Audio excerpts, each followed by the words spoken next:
дөрслөө. Дүүхэн дөрслөө. Зүдийн царж цогцсон дэглээ бас. Өмнөд л. Дүүрт нэвтэрч. Тэгэл мөнчл алт тавууд шүү. Тэгээ бүх хэргийг таслаад ингээд. Тэгээ богдосгээ даалгаврыг театр хавд бараар хавлаа гангач бол яваад чигаал билээд цогцонд өнөцөрч дөрслөө. Тэгээ бараар тэг чадалтай.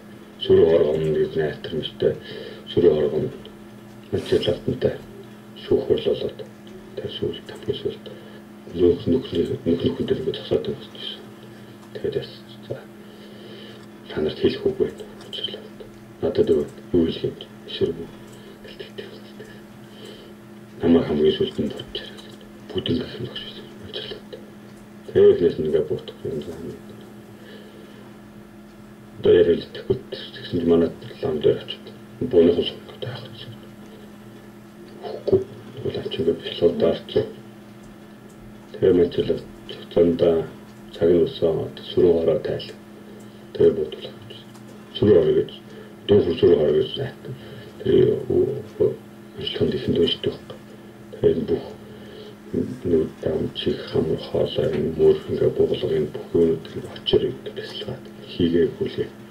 Тэгээ бидний хийч болохоор ингээ яг жирийн үедээ бидний амьсгаа буруу тэ тэр бүр наадах амьсгаа аваад хоол идэх нь буруу байгаад тэ энэ дотор хийн зүг дэшээ доошоо чөлөөтэй.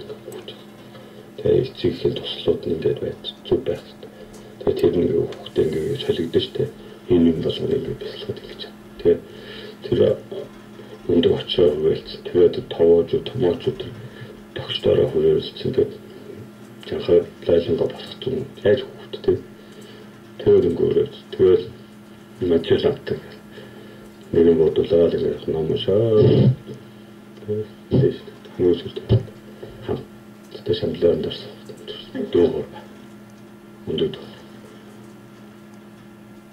одоо энэ олон дүүр төрөх багс.